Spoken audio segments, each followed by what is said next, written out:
¿Alguna vez te has preguntado cómo un joven soñador, traicionado por sus propios hermanos, puede pasar de un pozo oscuro a gobernar el imperio más grande del mundo? Esta no es una leyenda, es la increíble historia de José, un viaje épico de celos, perdón y un destino que desafía toda lógica. Todo comienza en la tierra de Canaán, con un anciano llamado Jacob y sus 12 hijos. Entre ellos, José era especial. No solo era el hijo de su vejez, nacido de Raquel, su amada esposa, sino que también era un joven con un don extraordinario, soñaba el futuro. Jacob amaba a José más que a todos sus otros hijos, y para demostrarlo, le regaló una túnica de muchos colores, un manto que lo distinguía y que, sin saberlo, sellaría su suerte. Pero este amor preferencial encendió una llama de celos en el corazón de sus hermanos. Lo veían como un arrogante, sobre todo cuando José, con la inocencia de la juventud, les contaba sus sueños. En uno, veía sus gavillas de trigo inclinándose ante la suya. En otro, el sol, la luna y 11 estrellas se postraban ante él. Para sus hermanos, el mensaje era claro y presuntuoso. José creía que un día todos se arrodillarían a sus pies. El resentimiento creció hasta convertirse en un odio profundo. La oportunidad perfecta para deshacerse de él llegó un día cuando Jacob envió a José a ver cómo estaban sus hermanos, que apacentaban las ovejas lejos de casa.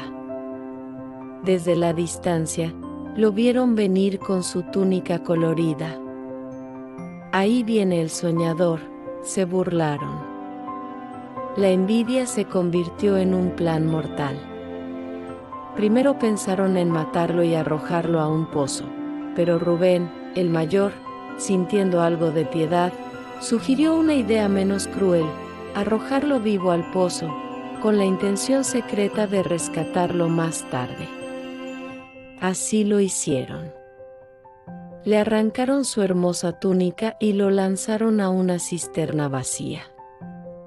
Mientras comían, indiferentes al llanto de su hermano, vieron pasar una caravana de mercaderes que se dirigía a Egipto. Fue Judá quien propuso la idea que cambiaría el curso de la historia. ¿Qué ganamos con matar a nuestro hermano? Mejor vendámoslo.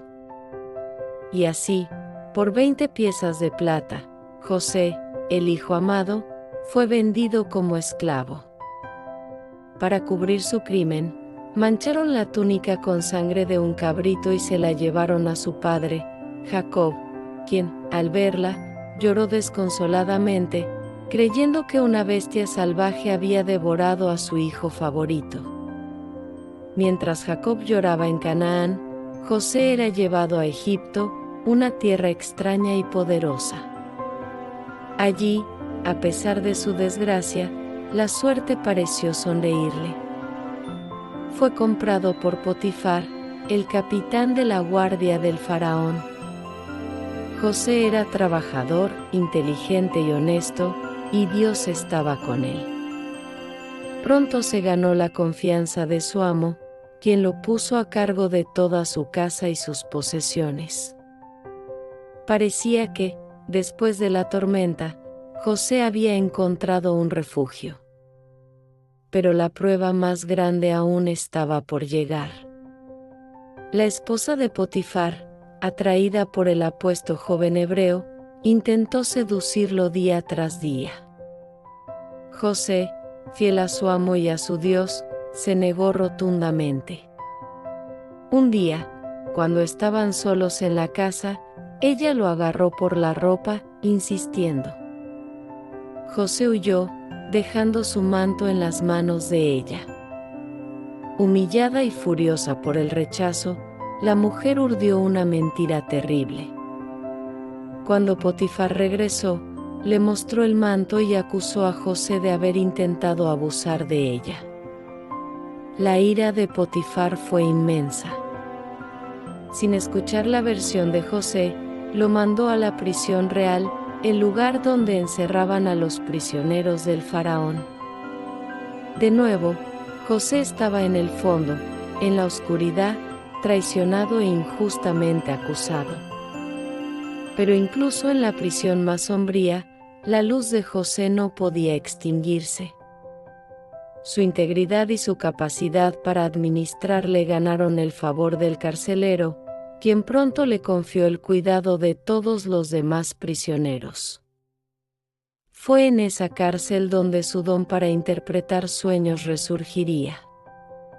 Dos de los siervos del faraón, el copero jefe y el panadero jefe, fueron encarcelados. Una noche, ambos tuvieron sueños que los dejaron perturbados. José, al verlos angustiados, se ofreció a interpretarlos. Al copero le dijo que en 3 días sería restituido a su puesto y volvería a servirle vino al faraón. Al panadero, la noticia fue desoladora: en 3 días sería ejecutado. Todo sucedió tal como José lo había predicho. Antes de que el copero fuera liberado, José le hizo una petición desesperada: cuando estés bien, por favor, acuérdate de mí y sácame de este lugar, porque fui secuestrado y no he hecho nada para merecer esta cárcel. El copero se lo prometió. Pero una vez de vuelta en el palacio, con la alegría de su libertad, se olvidó por completo del joven hebreo que languidecía en prisión. Pasaron 2 largos años. 2 años en los que José debió sentir que la esperanza se desvanecía. Pero el destino, o más bien el plan divino, tenía un reloj propio.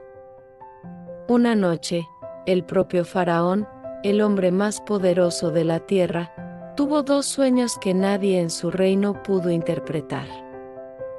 En el primero, 7 vacas gordas salían del río Nilo y eran devoradas por 7 vacas flacas. En el segundo, 7 espigas de grano llenas y hermosas eran devoradas por 7 espigas secas y marchitas. Angustiado, Faraón llamó a todos sus magos y sabios, pero ninguno pudo darle una respuesta. Fue entonces cuando el copero, de repente, recordó. «Hoy me acuerdo de mis faltas», le dijo al faraón, y le contó la historia del joven hebreo en la cárcel que había interpretado su sueño con una precisión asombrosa. Inmediatamente, Faraón mandó a llamar a José.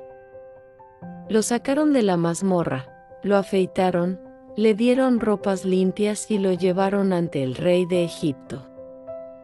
Con una humildad asombrosa, José le dijo al faraón: «No está en mí, Dios será el que dé a Faraón una respuesta de paz». José escuchó los sueños y la interpretación fluyó de él con una claridad divina. «El sueño es uno solo», explicó: «las 7 vacas gordas y las 7 espigas llenas son 7 años de gran abundancia que vendrán sobre toda la tierra de Egipto. Y las 7 vacas flacas y las 7 espigas secas son 7 años de hambre que vendrán después. El hambre será tan grave que la abundancia será olvidada».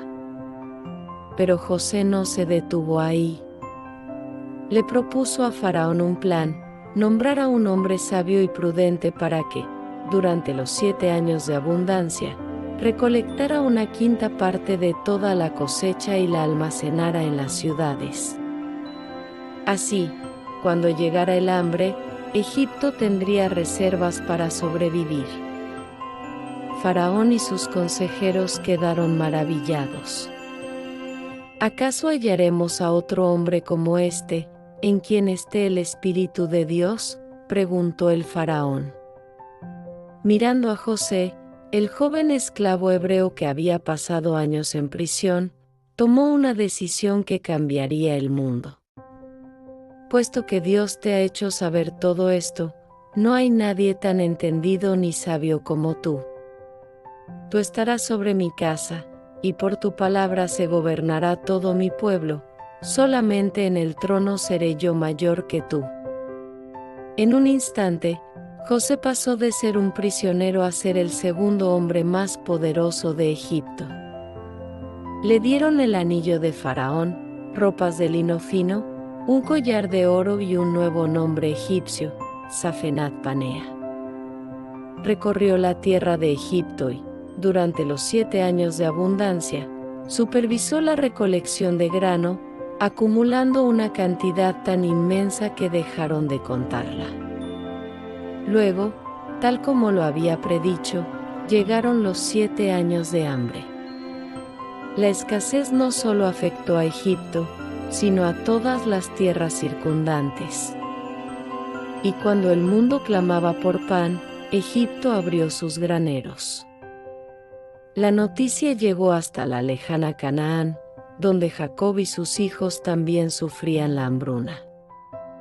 Al enterarse de que había grano en Egipto, Jacob envió a sus 10 hijos mayores a comprar comida.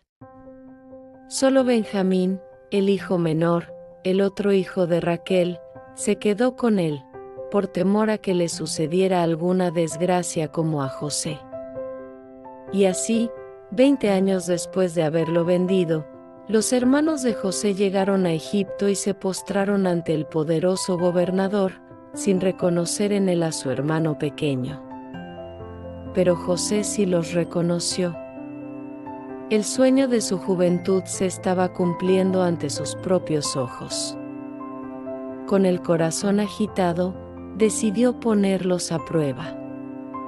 Los acusó de ser espías y, para probar su inocencia, les exigió que trajeran a su hermano menor, Benjamín. Mantuvo a Simeón como rehén y los envió de vuelta a casa. El regreso a Canaán fue angustioso. Contarle a Jacob que debían llevar a Benjamín a Egipto era casi imposible. Pero el hambre apretaba, y finalmente, con la promesa de Judá de proteger a Benjamín con su propia vida, Jacob accedió. Cuando los hermanos regresaron a Egipto con Benjamín, José se conmovió profundamente. Los invitó a un banquete en su casa, pero su prueba final aún no había terminado. Ordenó a su mayordomo que, en secreto, pusiera su copa de plata personal en el saco de Benjamín. Cuando los hermanos partieron, los soldados de José los persiguieron y los acusaron de robo. Al encontrar la copa en el saco de Benjamín, el pánico se apoderó de ellos. Fueron llevados de nuevo ante José, quien declaró que Benjamín se quedaría como su esclavo. Fue en ese momento cuando Judá, el mismo que había sugerido vender a José, dio un paso al frente. Suplicó por la vida de Benjamín, ofreciéndose a sí mismo como esclavo en su lugar, describiendo el dolor insoportable que la pérdida de otro hijo le causaría a su anciano padre Jacob. Al ver este acto de sacrificio y el cambio genuino en el corazón de sus hermanos, José no pudo contenerse más. Ordenó que todos salieran de la habitación, excepto sus hermanos. Y entonces, llorando a gritos, reveló su identidad: «Yo soy José. ¿Vive aún mi padre?». El impacto fue total. Sus hermanos quedaron mudos, paralizados por el miedo y la culpa. Pero José los tranquilizó con palabras que resuenan a través de los siglos: «No se entristezcan, ni se enojen con ustedes mismos por haberme vendido aquí, porque para preservar vidas me envió Dios delante de ustedes. No fueron ustedes los que me enviaron acá, sino Dios». José los perdonó por completo y los envió de regreso a Canaán con carros y provisiones para traer a toda su familia, incluido su padre Jacob, a vivir a Egipto, a la fértil tierra de Gosén. El reencuentro entre Jacob y José, el hijo que creía muerto, es uno de los momentos más emotivos de la historia. Vivieron en paz y prosperidad en Egipto, salvados por el mismo hombre al que una vez traicionaron. La historia de José es una montaña rusa de emociones. Es la prueba de que incluso en los momentos más oscuros, cuando la traición y la injusticia parecen ganar, hay un propósito mayor en juego. Es un relato sobre la resiliencia del espíritu humano, el poder transformador del perdón y la fe inquebrantable en que, sin importar cuán profundo sea el pozo, el destino puede llevarte a lo más alto. Gracias por acompañarnos en este viaje épico. Si te ha gustado esta historia, no olvides darle a like, suscribirte y activar la campanita para no perderte nuestro próximo video. Hasta la próxima.